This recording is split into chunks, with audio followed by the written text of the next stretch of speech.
Welcome to Our Hen House. This is Jasmine Singer. This is Marianne Sullivan. We're so excited to bring you an interview with a filmmaker and a food activist who you are going to adore, Jian Yi, who is also the founder of the China Vegan Society and who knows more than anyone about the all-important topic of Chinese veganism. And this is a cool interview. Yeah, no, I like this interview. I really liked him. He's a really nice guy.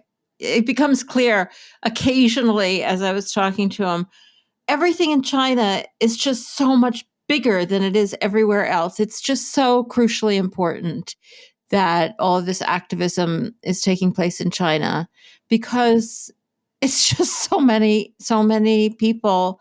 And the only reason it hasn't been more animals in the past is because people didn't have the money. And it's just bigger and bigger and bigger. So this is crucially important work. And I love the work he's doing. I love some of the ideas he has. So yeah, listen up to this one. Very cool. So we'll get to that in just a few minutes, but I had such a strange experience this past weekend, and I want to tell you about it. I've been a little bit behind on personal, posting for my own social media. So much has been happening that I'm 10 years behind. Is that okay? Yeah, that's fine. I'll catch up this afternoon. Yeah, okay, that'd be great. Where will you start? So I am lucky enough to now, in addition to the other work I do, I have an ongoing gig as an actor in a murder mystery dinner theater.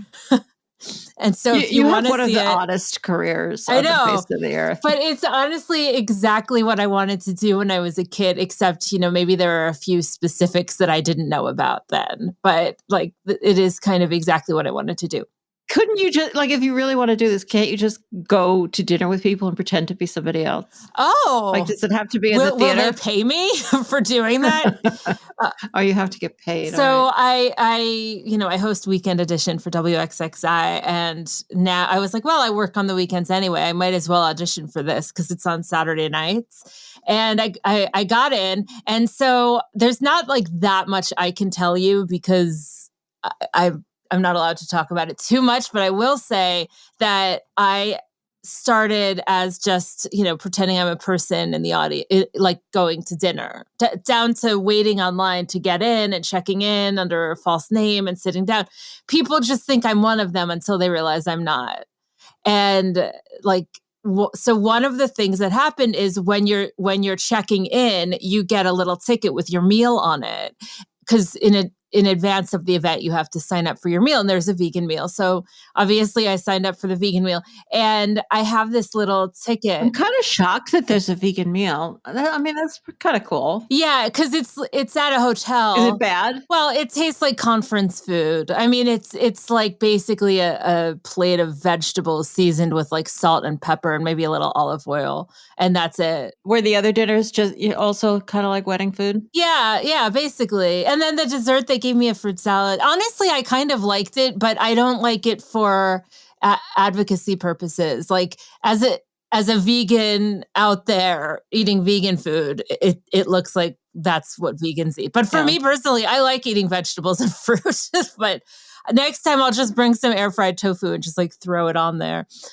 Anyhow, so people are interrogating each other throughout the evening, in between the kind of scripted parts. You are aware that this sounds like my idea of hell, literally hell. If I'm a very bad person, this is what I will do for the rest of eternity. Yeah, except for I want you to come anyway, though. Thank you. Can I get some of the air fried tofu if I come? Sure. So throughout the evening, my character kind of starts to unravel a bit, and someone was like, so are you really vegan? And I said, yes, of course. And they said, why? And I was like, at this point, did they know that you were an actor, or yes. did they? Oh, they did. Throughout the evening, as the evening is going on. It became obvious that you were a player. Yeah. At some point, people started to figure it out. So they were like, why? And I said, because I don't believe that sentient creatures should be murdered. And I just thought it was so funny that I was doing a murder mystery dinner theater as an actor where other people were eating murdered animals. And I just wanted to share that story because it's such a strange new form of advocacy for me. You never know when an activism opportunity will arise. Well, next time I do it, because it's an ongoing show on Saturday nights, next time I do it, I'm going to look around for the other people with the orange ticket because I will know that they're vegans. Now, of course, I can't really talk to them for real. Do you always play the same character? No.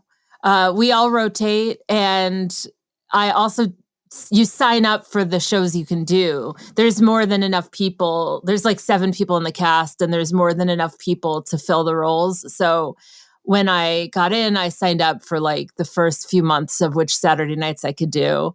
I have plans for some, a thing here, a thing there. So I didn't sign up. Yeah, sure you do. I did. It's Moore's birthday in February. I had plans then, yada, yada. Anyway, so that's fun, right? If anyone's in Rochester, you can email me and I will send you.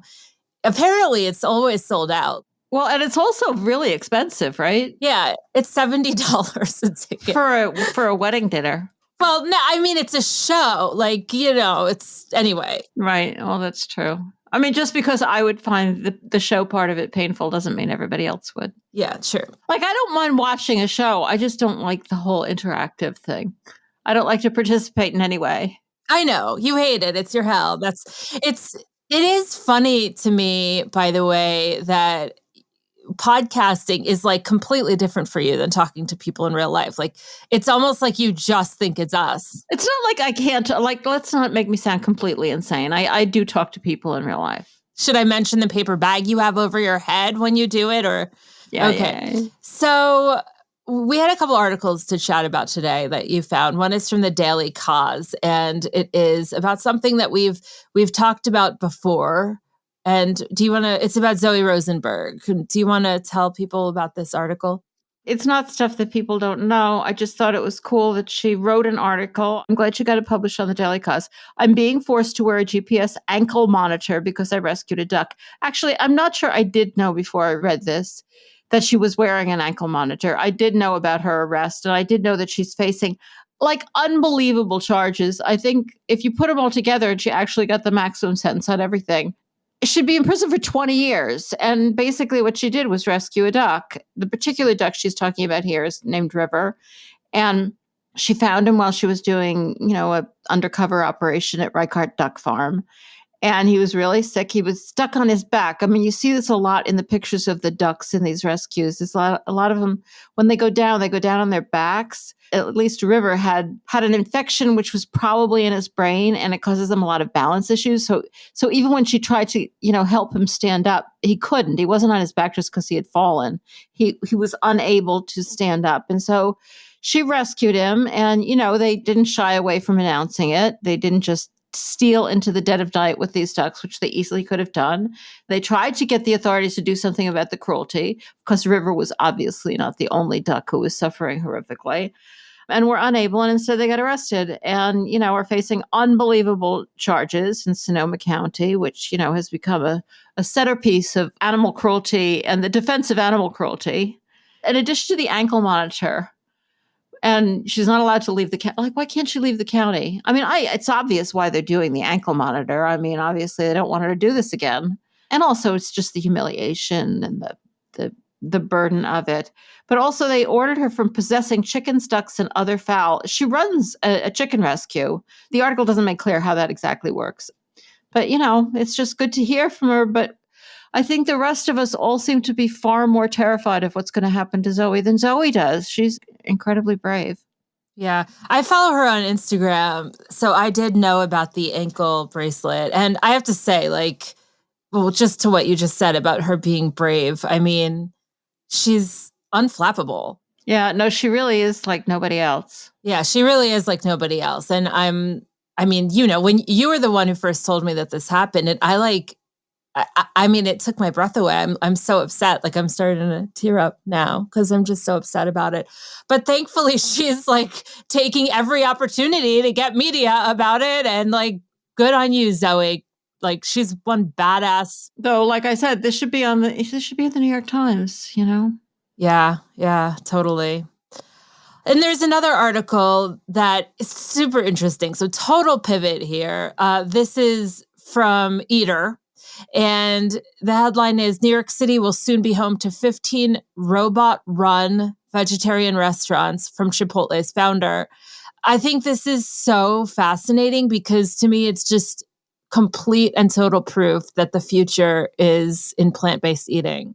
Well, I mean, I hope you're right. I'm not sure I took that much from it. It just all sounds crazy. These restaurants are going to be called Colonel. That's not like Colonel Sanders. It's Colonel, Kernel. They're called fast casual. They're going to have 3 employees each. They're opening 15 locations, I think all in New York City. Like, that's really expensive real estate. So 15 locations. So they are going to be small. The first is going to be early this year. So, we're waiting to hear about it. And yeah, it says vegetarian, but I'm sure they'll have vegan options. I mean, I hope it's all vegan, but we will have to wait to see. A lot of the article is just about using robots instead of humans. And, some of that commentary is kind of interesting. I totally disagree with it. This is what the CEO of this new venture said. We're taking a lot of the human interaction out of the process and left just enough. And yet other people are saying some people don't like robots bringing their food to their table or ordering kiosk. What fosters loyal customers is the quality of the food and drink and the human relationships they build. I mean, how often have you built a human relationship with somebody working in a fast food restaurant? I mean, these are just crummy jobs. And the fact that people have to do them isn't, I mean, the benefit to people is that they have a job, any job, but there's no loss, I think, in going into a restaurant, having yourself served by a robot instead of a human who has a terrible job. I mean, maybe if it's, a really old school kind of restaurant with lovely servers and, who you get to know, but like live in the present, people, these are bad jobs. The real problem, though, is that they are jobs and people got to live. The more we start using artificial intelligence to take over jobs, the more we have to start paying attention to the fact that people need universal basic income. They can't be relying on these jobs that are just disappearing. When you make these jobs disappear, well, I'm getting off on a total tangent. I like it. In any case, I'm glad, regardless of whether this is a good idea, I'm glad it's going to be all vegetarian, and I wish it was going to be all vegan. And we'll see. We'll see. I want to go so much. I'm so curious.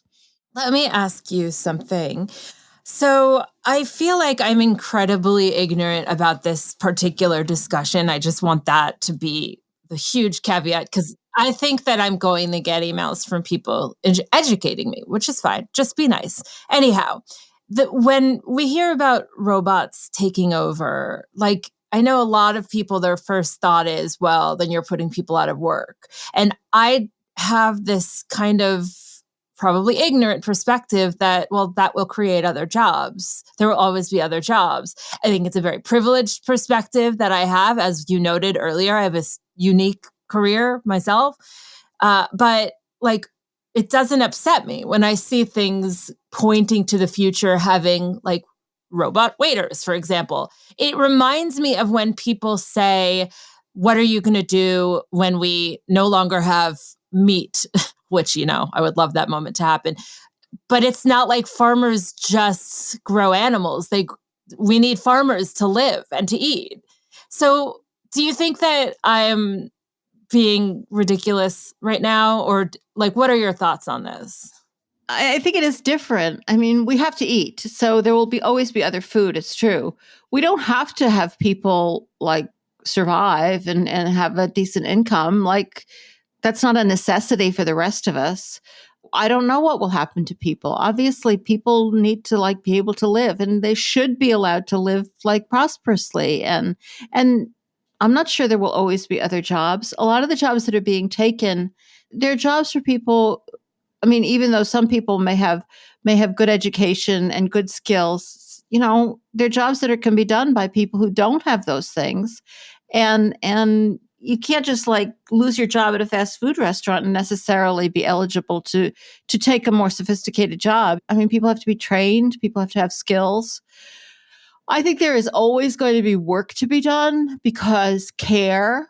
I mean, what jobs should be is care. Like we should be devoting enormous resources and hours of people time to caring for people and animals who need it, for the earth, for everything. There's so much care that could be done. But the problem is our society is not set up and our economy is not set up to pay people for that. Anyway, I'm just talking off the top of my head because you brought this up, but I think it's a lot more complicated than the way you're saying it. It's not just there are going to suddenly be jobs for people who lose jobs at fast food restaurants. They're not going to just like pop up. Well, all of this is basically a commercial for universal basic income, but that is not our podcast. So we will move back to our podcast. I will look for the right tab. I found it. And let's get to the interview with Jian Yi.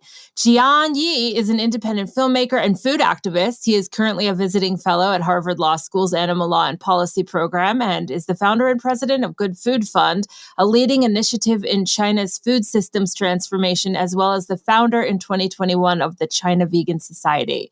Since 2007, Jian's films have won awards in international film festivals and have been shown across the globe. In addition to many other accomplishments, Jian earned a degree from the Harvard Kennedy School, an MA in journalism from the Communication University of China, and an MA in peace studies from the University of Notre Dame. He will be joining Marianne right after this. The Culture and Animals Foundation sponsors artists, scholars, and activists in our collective efforts to understand our fellow species more deeply and to further their rights. CAF provides annual grants, an arts prize, a lecture series, and a fellowship. Visit cultureandanimals.org for more information. That's cultureandanimals.org. The Culture and Animals Foundation. Think, create, explore, celebrate. Welcome to our hen house, Jian Yi. Thank you. Thank you for inviting me. It's a pleasure to have you. I've heard a lot about your work. You're really highly thought of within the animal rights movement. And you're talking about a topic that we all know it's enormously important, but I think so many people in the West feel that they don't really know as much about how China differs from the West in relationship to animals and veganism as they should, both the differences and the similarities. So really a fascinating topic for all of us. Of course, we want to get into your own work, and that's really important, and we're going to do that. But before we do that, I want to talk a little bit about veganism and about animal rights, and in some ways, these are related topics, but not in all ways. So maybe we can start talking about veganism because there's a really interesting history within China that doesn't exist in the West when it comes to veganism. Could you give us a little of that background? Yeah, to start with, strictly speaking, we didn't have those two terms, animal rights or veganism. We do have a very long history of eating plant-based, especially in the Buddhist community. But in China, we have a word called su, which can mean both plant-based or vegetarian or vegan. And in the Buddhist context, you eat plant-based because you have a compassion for animals. So in that sense, you turn to vegetarian or vegan diet because you care for the animals. So in that sense, it's similar. But the origin was different. The origin in the Chinese context was that you wanted to cultivate your body and your mind so that you can be mindful of your living. And eating plant-based is part of that. It's a vehicle for you to achieve mindfulness and better living. So animal is not the end. Caring for animal is part of how you cultivate that mind and body. Yeah, and I think that way of thinking actually does resonate in other cultures as well, because even in modern veganism, you hear people talking in those terms. And of course, there are the health benefits as well as the mindfulness benefits. It's good to keep in mind that people are coming from such different directions. And the history, that there is this history, at least in Buddhist culture in China, of not eating animals. And then there's the fact that the cuisine is in large ways plant-based, as so many cuisines around the world are. And this history seems like a really positive thing for the future.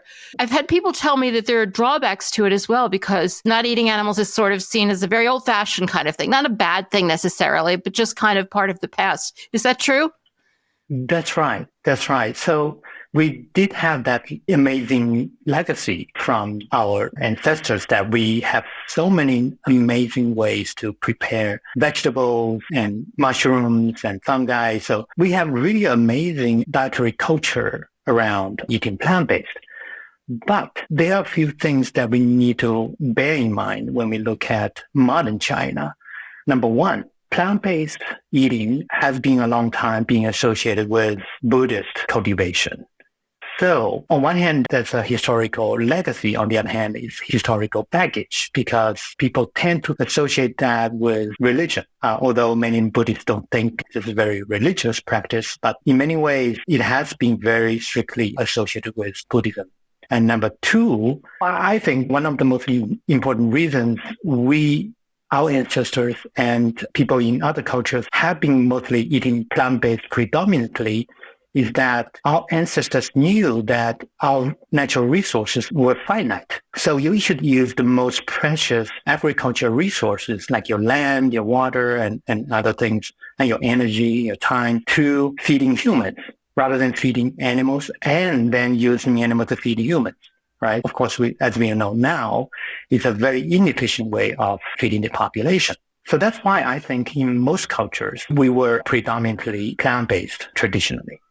But as we move to a modern life today, you go into a supermarket. I think that's one of the biggest sins of supermarket is that when you walk into a supermarket, it gives you the fantasy that resources are infinite, right? Because everything is there for you to take. The only thing that is finite is your money.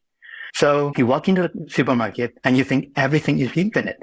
In that way, people living in modern China, they feel like plant-based eating is an outdated thing because that's a thing that is associated with the past, with poverty, with lack of resources. That's why people would like to eat more meat because that's tend to be a more modern kind of lifestyle. Yeah, no, that makes total sense. And I haven't heard it expressed exactly like that before. That there's obviously the tradition in many cultures, but China, of course, until recently went through periods of substantial hunger. And that tradition kind of encourages the idea that meat is a luxury food. And once you can afford it, this is a sign of success. This is a step forward. But I hadn't thought of that exactly in the way you connected to hunger as a global issue. Like you go into the supermarket, it just creates this impression that now we can have everything. So why not have meat? It's not just that it's a sign of prosperity. It's just that there's an infinite supply of everything. So why not? That's a really interesting thought. Yeah. And also precisely that meat takes more resources to raise, to produce. That becomes a symbol of prosperity because look, now I can assume something that consumes more resources, right? Yeah. And think of that individually and even culturally. Now we have arrived. We're living in the future. Now our whole country can eat whatever we want and the world can eat whatever we want because we've won, which is exactly the opposite of what's happening. Right, right. And there's also a cultural nuances there that for hundreds of years, Chinese people, our ancestors, didn't really make much of a distinction between animal-based food and plant-based food. It's not very binary in people's mind. So they always try to seek what they call a balance. So mostly plant-based, a little bit of meat, and meat is used as a flavor. So we ended up not eating too much, but we somehow had it everywhere. Yeah, it's a little different than in the West where we just eat way too much of it. And there's certainly been no moral distinction between these two foods, but unfortunately, we just ended up eating really a lot of meat, and we'll have to move back from that. Can you talk a little bit, you alluded to this in the beginning, but before we leave this subject, I really want to talk a little bit about the language. And I know that trying to get into Chinese language issues with an American audience might get a little too complicated, but there is a big language issue, isn't there? You mentioned there's no word for vegan. Like, until something is something in the language, it's hard for people to get their heads around it. That's right. That's right. So as we said, we had a long tradition of eating plant-based, but we have to look at two different contexts there, the context of Buddhist and the context of non-Buddhist. And in the context of Buddhist, especially monks and nuns, they are very strict vegans. Okay, so they didn't eat any animal-based food. But for people who are in the non-Buddhist context, when they use the same word, su, which for the monks and nuns means vegetarian or vegan, It actually means food that makes your body and mind lighter. So it doesn't have to be plant-based. Anything that makes your mind and your body lighter is a soup.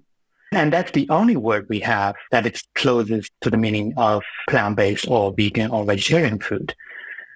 Only recently, we have been focusing more on the distinction between animal-based food and plant-based food. So today, in the context of Chinese language, when we say soup, it means plant-based food that excluded animal-based products. So people accept, I mean, that's widespread acceptance that word's meaning has shifted, or it's something you're trying to encourage?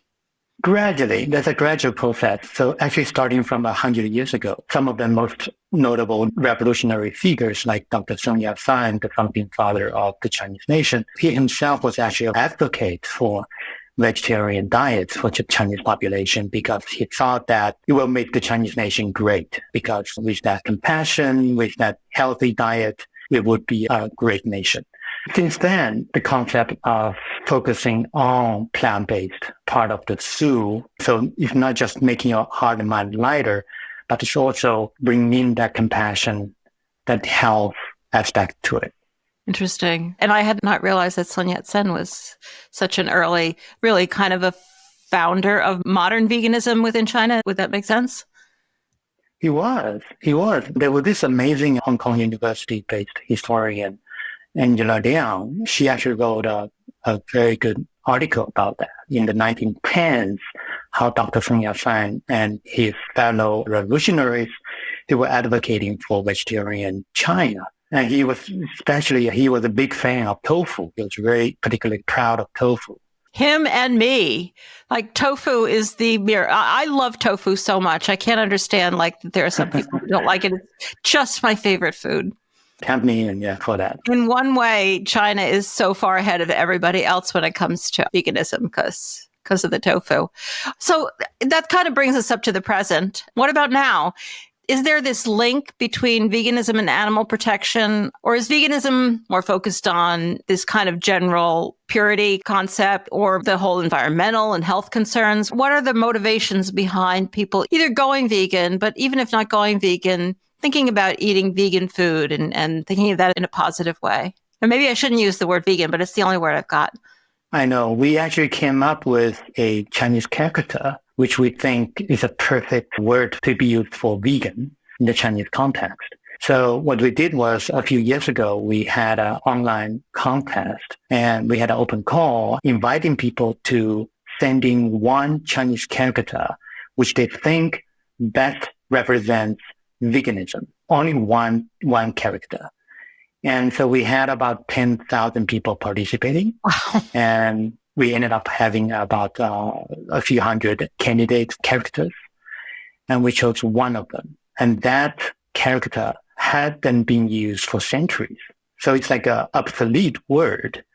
But the beauty of the Chinese language is that you don't even have to know. I didn't know when I saw that character the first time, I didn't know how I could pronounce it. But the beauty of the Chinese language is that you don't have to know how to pronounce it. You can just tell by like a picture, right? You can tell how it looks. Right. So that character is Mang. It actually has 4 grass in it. So it means a lot of grass, a lot of vegetation, and also means vitality. Oh, that's great. What a perfect word. How do you know how to pronounce it now? If you didn't know, did you make it up how to pronounce it? Like, how did that happen? Well, there's this thing called dictionary, right? So we can go to a dictionary that has tens of thousands of Chinese characters. Most of them actually are now obsolete. And they will tell you, the dictionary will tell you how to pronounce. Okay. But it's very, very That's so cool. Yeah, it's a very cool word, I would say, because nobody uses it anymore, but we somehow revive it. Well, it is funny. I mean, there is something funny about it because people sometimes make fun of vegans as just they eat only grass. So it kind of does go along with that image that all we eat is grass. But I love the fact that it's married to the word vitality. I guess it sees grass as more global, not just inedible grass, but like wheat and grains. And that's a beautiful word. I love it. How is it pronounced? Mang? Mang, M-A-N-G. That's so cool. Yeah, when I said grass, I didn't mean like, grass. I mean like vegetation. That's great. Yeah. All right. So you talked a little bit about how meat abstention is related to, but not directly connected to caring about animals, when that differs for different people. So what about now? Is there a strong recognition between people who are embracing veganism and animal protection? To answer your question, I'd like to put that into the context of modern Chinese society.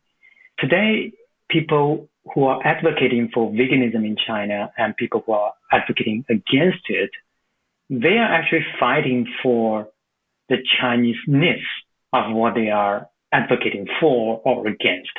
Why is that? People who are arguing for veganism in China saying that this is the way to go because it's much healthier way. We make the population much healthier. It's good for the environment. It's good for the animals. So all these same reasons that you say here in the US or elsewhere in the world. And people who are arguing against veganism in China, saying that this is something that's imported. That's not something that's Chinese, right? Like in China, we don't talk about animal rights. You talk about animal rights because you're influenced by Westerners. So this is kind of a very strange kind of phenomenon. So both claim to be more Chinese than the other, right? People who are advocating for veganism, they say, look, traditionally, we have been mostly largely vegan. That's very Chinese, right? We have probably one of the most amazing plant-centric culinary culture in the world. So why are you saying this is foreign? This is Western. But then the other side is also saying that, look, because you're quoting animal rights, you're quoting climate, you're using exactly the same discourse this Western advocates. So you are influenced by Westerners. Therefore, this is a Western agenda to undermine China. When China started to talk about climate issues, there were people saying, look, this is the Western agenda. Same here in the US, these climate deniers say, look, the climate issue is a Chinese agenda to undermine the US. Yeah, it's frustrating, in particular, when you think of what a small influence animal rights has in Western countries. It's not like everybody's going vegan in the United States. That's right. Right. So it really makes it feel like just the usual coming up with a reason. But as a result, I would imagine that it's very important as a Chinese advocate to try to put things in a Chinese context. It's very important. Otherwise, they'll backfire. We had so many lessons of that. This backfire, it actually, in a way, is very detrimental to the whole movement because then you were associated with the special kind of cult thing, cult-like thing, or special kind of Western-dominated agenda. So we have to be very, very careful of all this political, economic, social context that we're working in. Tell us a little bit about the current animal protection movement in China. What does it look like? I don't think we have a movement there yet, precisely for the same issue. We have a very different political context. So that's why I don't think there is a movement. And when you say movement, you mean that people somehow are able to talk about these issues in the public and to be able to form formal or informal alliances and try to push it into the public agenda.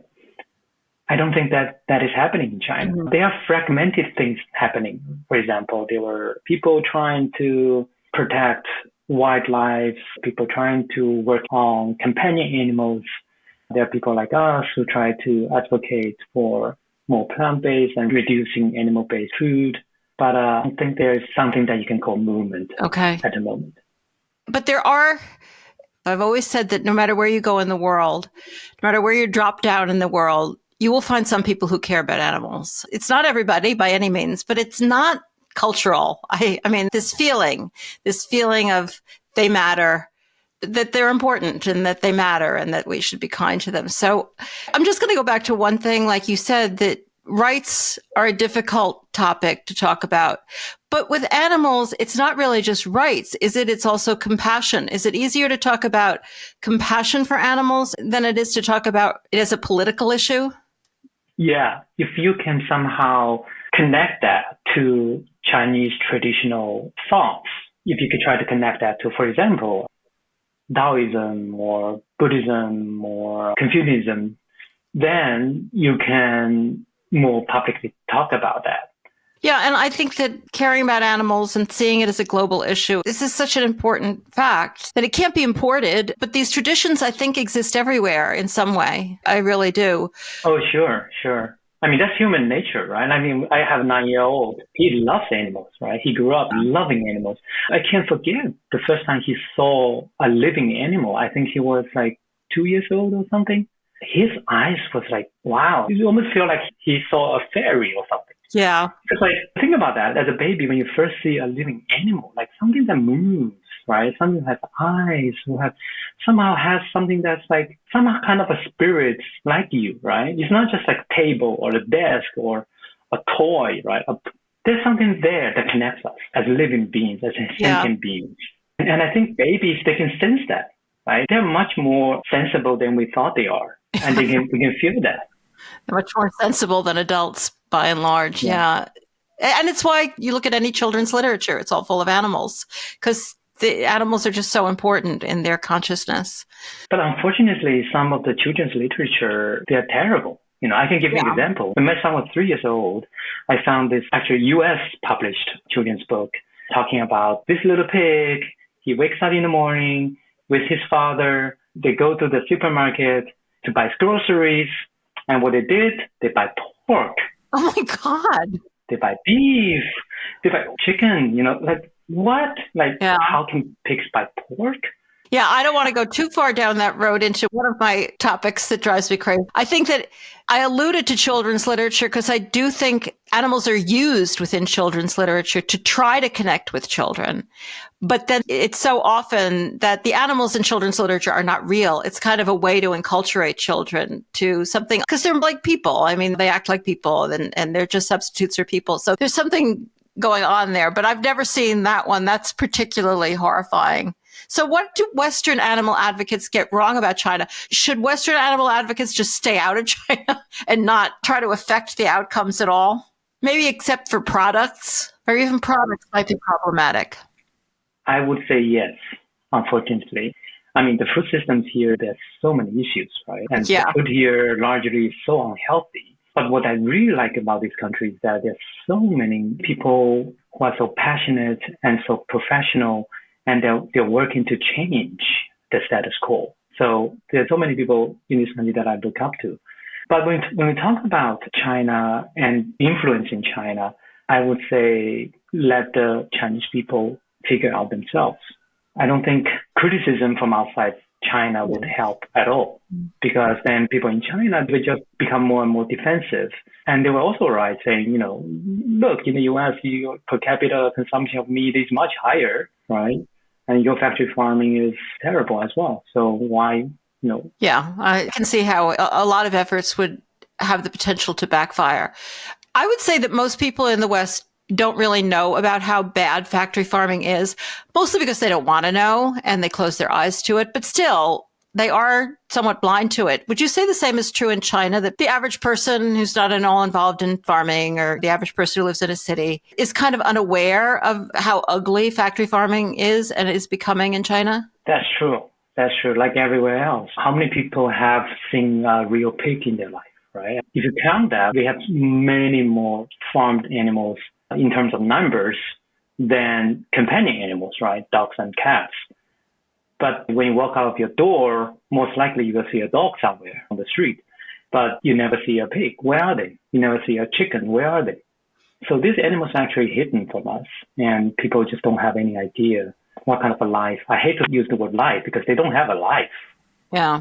For lack of a better word, what kind of a life they have. It's very unfortunate. I mean, it's our natural tendency, right? When we see unjust things like that, you want to speak out. You want to expose it. You want more people to know about it. Yeah, I mean, there are so many similarities and so many differences, but the level of secrecy and how embedded this system is in both societies is obviously very similar. All right. I said that we were going to talk about your own work, and we spent a lot of time just talking about the problem. But you're doing a bunch of things, and I want to talk about them all. But I really want to talk about this movie, Zodiac 12, because it is the way in which you are approaching a lot of the difficulties that you've addressed, right? And can you tell us about it?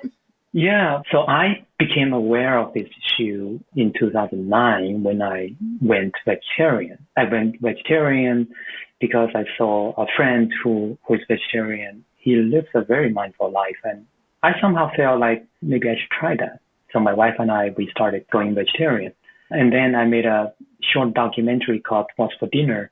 That documentary actually explored the environmental impact of meat production. And that became the last straw for me in terms of meat eating, because I was a meat lover. I didn't know anyone who ate more meat than I did. Years after I became vegetarian, I still got emails from my previous classmates who said, please eat less meat. That's not good for your health, things like that. So since 2009, I've been thinking how we can talk about animals without ruining the opportunities to talk about it. How can you even bring up animals in our conversations? I think that is so well said. That is the big problem, isn't it? I was working on an article recently and I wanted to call it, "There are none so blind as they who will not see," which is a Western saying. And I think that you've really perfectly encapsulated that. How can you talk about it in a way that people won't stop listening? Yeah, I think it's very common everywhere, right? So my thought was, how could we talk about this issue in the Chinese political and cultural context? And somehow I came up with the idea of zodiac because I was thinking back in my own life, and I thought that the animal that I felt closest to was rabbit, because I was born in the year of rabbit. I was born in 1970s, and China was very poor back then. We didn't have Lego, we didn't have anything like that. So the only toys that I had were rabbits. Wow. So I feel like I was so close to rabbit that I would never hurt them. So even though I grew up eating meat incrementally, like when I was really young, I didn't eat my meat because we couldn't afford. But then as I grew up, I began to eat more and more meat. But I never ate rabbit because I feel like it's so strange. Like if I ate a rabbit, I would feel like I was eating some part of myself. And culturally speaking, the zodiac animals are very, very important. People in China, they will look at zodiac to tell their fortune, to even decide which year they will get married or who they will get married to, and which year they will give birth to their child. For example, there are more popular years like the year of dragon. People prefer having their children born in that year because that will bring good fortune. And ironically, the year of the pig is also very popular because people think pigs are very fortunate because they can just eat and lay there and don't have to work. We will talk about that later. So culturally speaking, zodiac animals are very, very important. So could we talk about animals through the lenses of these 12 animals? Because they're so close to us. They are these important cultural icons. Then I happened to have this meeting with Peter Singer, and we talk about that. So I visited him Princeton in 2018, and then we discussed this, and he liked the idea, and he even recorded a message to support the film. And also he invited me for a little tour of Princeton campus, where artist Ai Weiwei is actually exhibiting his artworks, Zodiac 12, at that moment. So basically, the idea is that I will talk about how we relate to non-human animals in our modern world through the lenses of these 12 zodiac animals. And they just happen to represent a wide range of ways people use and abuse animals. So they are farmed animals, there are animals used for fur, there were animals used for experiments, there were animals used for sports, there were wildlife, there were animals used for entertainment, there were animals used for dairy. So yeah, we just happen to cover almost all the areas. It really is fascinating. I'm familiar with the Chinese zodiac, as most people in the West are, but only very vaguely, and really not familiar with, as you're talking about, this deep cultural resonance, that this feels very Chinese to people, important part of the culture, and recognizing all of these different animals and all of these different kinds. It's really fascinating. So tell us where you are with the film and what your current plans are. I have been using a few years doing research for the film, for two reasons. One is that I try to find the best way to tell the stories, as any filmmakers would do. And secondly, particularly in the past few years, things back in China changed so much, right? Like COVID, with other issues. We are living in a very different country now in China. So I have to be very, very mindful of all the changes to decide how the stories will be told. So at this stage, I'm still researching.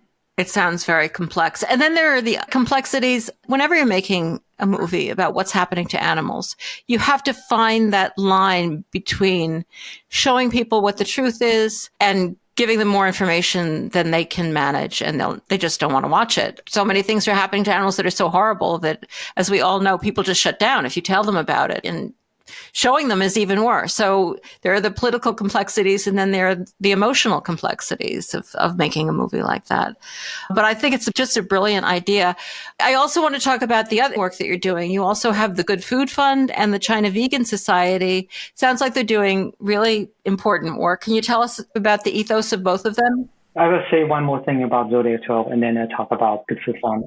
So in China today, there is not a single book or a single documentary that talks about sufferings of animals in our modern world. Let's not talk about animal rights, right?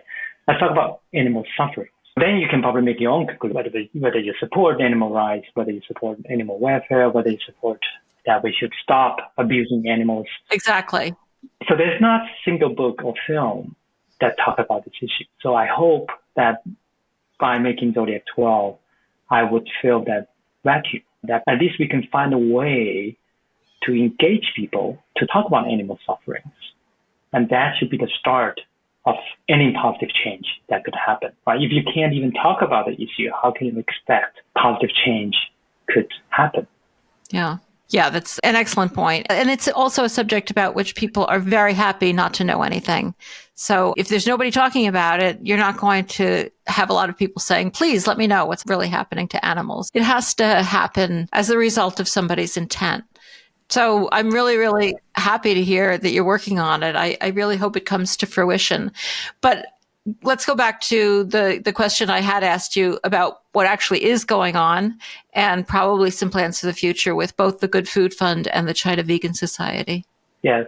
As I said, in 2009, I was invited by Brighter Green, a New York-based NGO, to make this short documentary called What's for Dinner that explores the environmental impact of our meat consumption and meat production. And after that, I've been advocating for the same issue on social media. And then in 2017, 8 years after I made the short documentary, I decided to found the Good Food Fund because I wanted to work on food issues. I want to work for issues that can help farmed animals. But I didn't want to work vegan movement upfront because I feel like this issue has to be contextualized before we can have any meaningful engagement. So in 2017, I decided instead of starting something that's focusing on the vegan movement, I started the Good Food Fund, working on the larger food systems issue. So we were the first one in China that focused on food systems issue, meaning that we are not a vegetarian or vegan advocacy organization. We're not an organization that advocates for better farming. Right. We're not advocating only for reducing food waste. We're advocating for the transformation of the food systems. In that way, we actually put plant-based in that context. So we were quite successful in the sense that we were the first one to focus on food system issues in China. And we have a summit every year.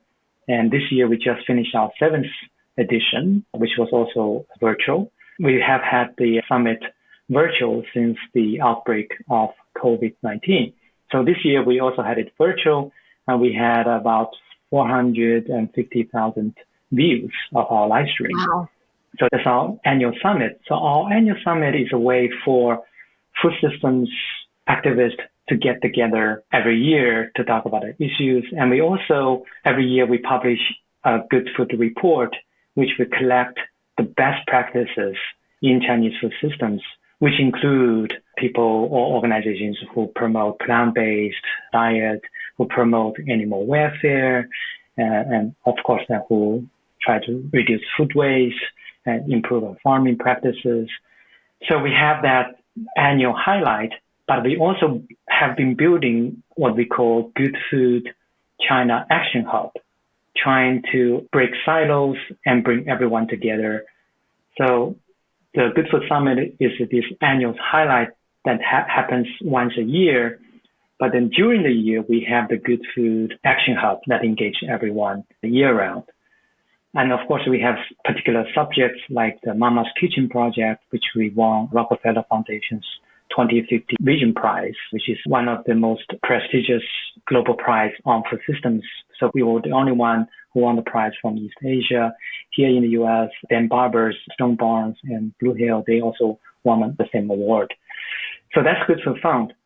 Then in 2021, 5 years after I founded the Good Food Fund, I feel like that we have built enough social capital through the Good Food Fund to talk about empowering the vegan movement. So in 2021, my colleagues and I, we started the China Vegan Society. And we have a summit every year, which is coming up very soon in November. And we have a vegan festival. We have vegan markets. So we do a lot of things. And we also published China's first vegan food certification system. So you'll be surprised that we have had halal certification for years.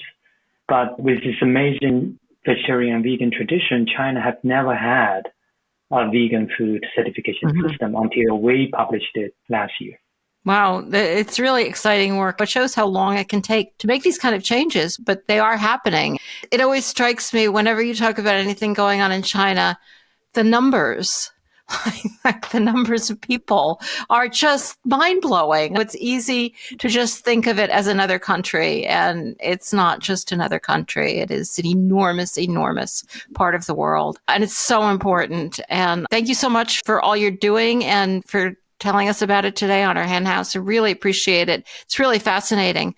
How can people stay on top of what you're doing? I assume the normal social media channels, anything in particular? Yeah, thank you for having me, first of all. To keep updated of what we've been doing, we have our websites. So the Good Food Fund has its own website, and China Vegan Society has its own website. We also use Twitter and or X, as they call it now, and Facebook and other social media as well. So visit our website or our social media. We need a lot of support. We need a lot of support from around the world. I want that movie to happen too. It sounds like such an exciting project. So thank you so much for joining us today, Jian Yi. It's really been enlightening. Thank you. Thank you for having me. If you like what you're hearing, please consider taking a moment to leave us a friendly review.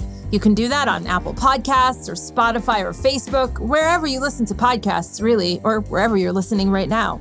Amazing reviews help our Hen House to climb the rankings so that we end up in more people's ears, where we can join forces to elevate the voices of the animals and those who are working to change the world for them. So thank you so much for taking the time to leave us a friendly review.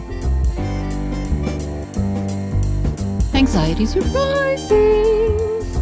These stories start to repeat themselves. I know they do, but on all three this week are themes that we hear over and over again. But I think it is reassuring to know that their anxieties continue to rise and rise and rise about many of the same things.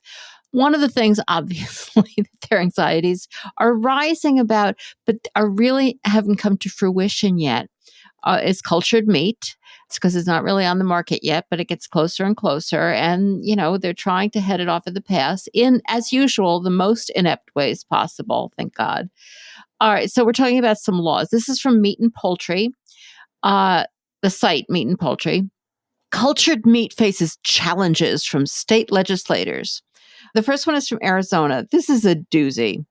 House Bill 2121. And, you know, it's not law. This is just a bill some bozo has introduced. So, you know, don't worry yet. It would ban the sale or production of cultivated meat if enacted. Those who violate the legislation, you know, some secret person like in his basement, like making cultured meat, would face a penalty of up to $25,000. It doesn't say for like for each piece of meat, or I don't know, for each day. I don't know. The text of the legislation offers two primary reasons. You know, legislation doesn't have to offer reasons, but they have kindly done so. To protect public health. Okay, like, is there any indication that it's bad for you? No, but okay. And to protect the state's cattle industry. Well, yeah, that's the purpose of the legislature, to pick certain industries and pick them out for protection. And that's really important in Arizona for the cattle industry because the state's, according to the legislation, the state's cattle ranching industry is integral to this state's history, culture, values, and economy. Then one wonders why it's so threatened. It's so important to people. Oh, are people really what matter here? I don't know. Arizona's proposed legislation comes in the wake of similar legislation introduced in Florida. That's a little harder sell with the cattle industry. I mean, I know there is a cattle industry in Florida, but that's not really what you think of when you think of Florida. Whereas Arizona, it's a little closer. Also, there's a law that actually went into effect, which is, of course, much less draconian and ridiculous in Texas. And it requires the labels of cultivated meat, keeping in mind that this stuff is not even on the market yet, sold in the state to say either cell cultured, lab grown, or similar language. I have no problem with that. I think things should be labeled properly. It also takes aim at plant-based meat alternatives, requiring those sold in Texas to have, quote, analog. Well, everybody will know what that means. An analog. You're eating an analog. Sounds like a watch. Meatless, plant-based, made from plants. Or similar language, again, plant-based, made from plants. Of course, they have these requirements about similar text size, which is, probably not. It would mean everybody would probably have to change their label. I don't know. We'll see if there's litigation about that. All right. The article does go on to point out that the money that's going into this is growing and growing. There's a company called Meatable from the Netherlands that just raised $35 million. And Clever Carnivore, which is a Chicago-based company, just raised $7 million. It does point out that not all states are taking this direction and that California, the University of California, Davis, is going to open an integrative center for alternative meat and protein on January 17th. So that would have been already happened this past week. And it's going to work toward large-scale commercialization and technological advancement of alternative proteins. Yeah, go California. All right, our second story, also hearkening back. Just these stories never seem to end. Pork producers speak up about the negative consequences of Proposition 12. You would think that this law, or that somebody had thought of it last week, and they had no preparation, and they're all just caught out. Like Prop 12 got passed 1 million years ago and insisted on ignoring the possibility that they need to change their practices and get rid of gestation crates. But no, they just kept assuming the Supreme Court would take care of them. And now the Supreme Court has said, no, California can do that if they want. They're planning their next move, which is, of course, to go to Congress, as we've mentioned before. Pork producers across the country continue, they've been doing it for years, to voice their concerns over how California's Prop 12 could negatively impact family farms. Oh, my favorite expression, family farms. And are looking to Congress for a solution. They've run out of options in the courts, that's for sure. Then they have these 3 pork producers who wrote a letter to the editor in Illinois. And they noted that if we want to continue farming, like who cares if you continue farming? I certainly don't. I hope you don't. Prop 12 will undoubtedly raise the cost of producing pork for us and other hog farmers, which jeopardizes an Illinois industry that contributes $3.3 billion in economic value and supports nearly 34,000 jobs. Well, can't we just take that $3.3 billion and put it into that cultivated meat that we were just talking about and hire 34,000 people to do that? Like people will continue to eat and they will continue to need food. They also emphasize the importance of California's 40 million consumers. Yeah, that's exactly. I mean, California's voters voted for this. So I'm not sure why Illinois hog farmers are expressing such sympathy for them. This board member from the National Pork Producers Council, Todd Moratz, who's from Sleepy Eye, Minnesota. But I have to say, that's a really nice name for a town, Sleepy Eye. He was quoted as saying only 20% of his farm's barns meet the California standard. Well, what has he been doing for the past 10 years? Todd, wake up and smell the bacon. Yeah, because they're still going to die. This is like the most unbelievably minimal improvement in these animals' lives, and they can't even do this. He also talks about, and this is scary. This one is scary. This one is exactly the kind of argument that, they could manage to get something passed, that it will cause a higher carbon footprint for the pork industry as producers use more energy to heat larger barns in the winter and cool those barns in the summer. Now, obviously, there's a really, really great way of addressing that. Just get rid of the pork industry. But, that's the kind of argument. They're going to use climate change in any way they can, even though they're a major cause of it. According to the National Pork Producers Council, with producers, I don't even understand what this means. With producers facing average losses of $30, sometimes exceeding $40 to $60 on each hog marketed in 2023. Most can't afford the often significant cost of compliance. Are they saying that producers lost $30 on every hog? Like, really? What? What? Well, then they should totally go out of business. I think the answer is clear. Nobody listens to me, though. Again, from Meat and Poultry, another favorite theme, HPAI ravages on despite improved safeguards. Now, I haven't been talking about avian flu for a while, but I don't know, and they haven't either. It's just become part of the wallpaper.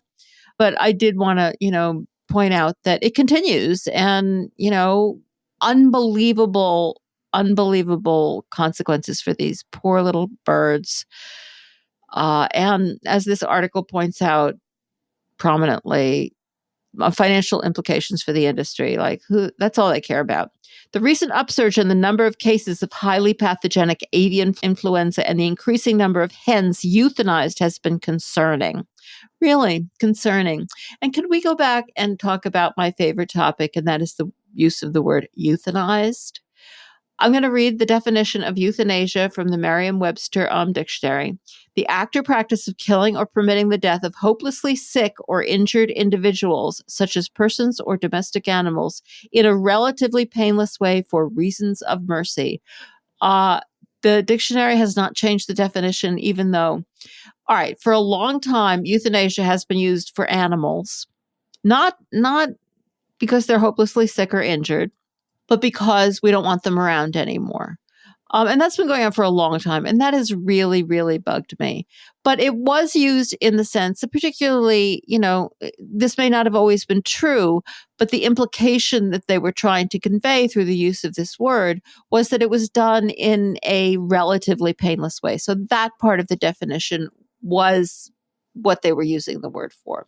Well, that's been out the window for a long time now because, as has been pointed out by many commentators, Crystal Heath in particular, we're not using painless methods, that's for sure.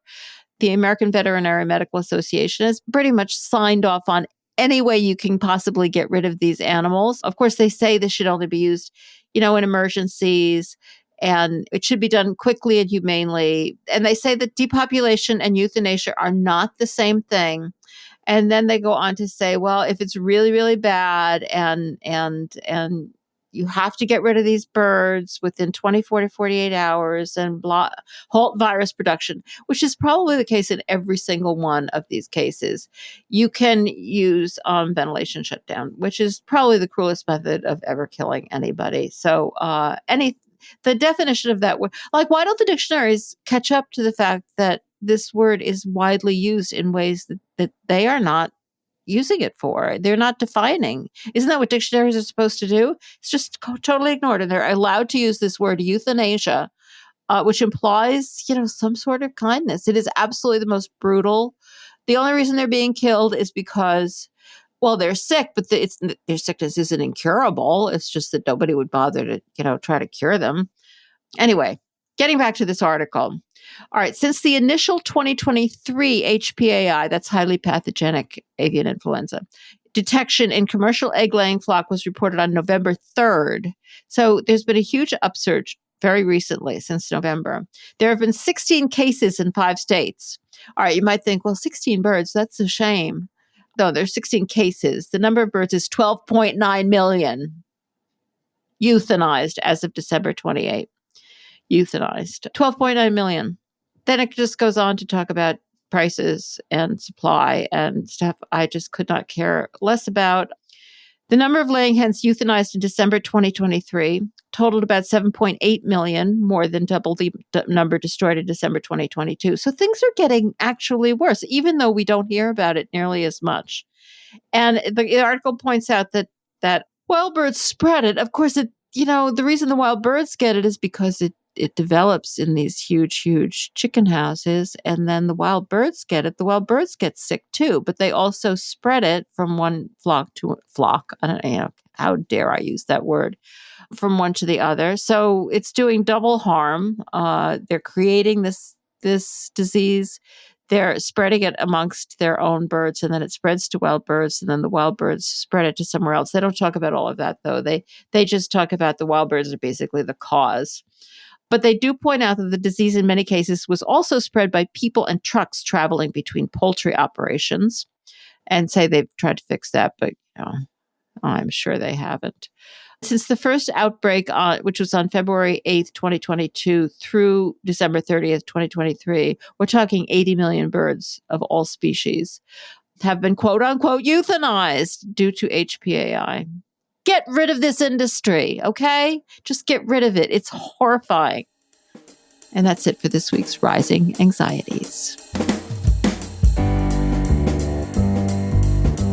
That's it for this week's show. As always, if you enjoy the podcast and you're able, we would be honored if you would join our Flock Friends community, starting at $10 a month or $100 a year. Visit ourhenhouse.org/support to check out our tiered membership levels with really great names, by the way. You can become part of our Chick Click, our Squawk Squad, our Henhouse Heroes, or our Barnyard Benefactors. Some of the perks include being part of a community with great alliteration.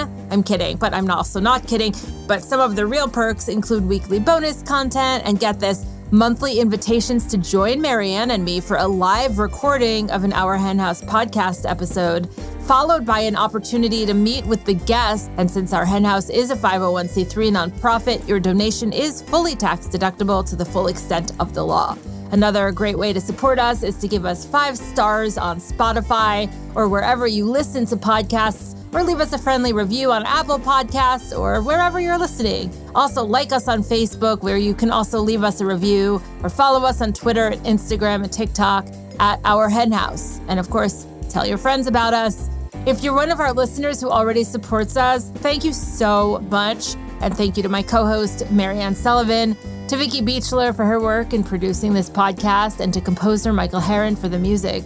Thanks to Eric Montgomery of the Podcast Haven for his work editing this podcast, and to Veronica Kalinska, who designed our amazing logos and other graphics. And special thanks to Jen Riley. We will be back next week with a brand new show, so don't forget to subscribe on Spotify or Apple Podcasts or your favorite podcatcher.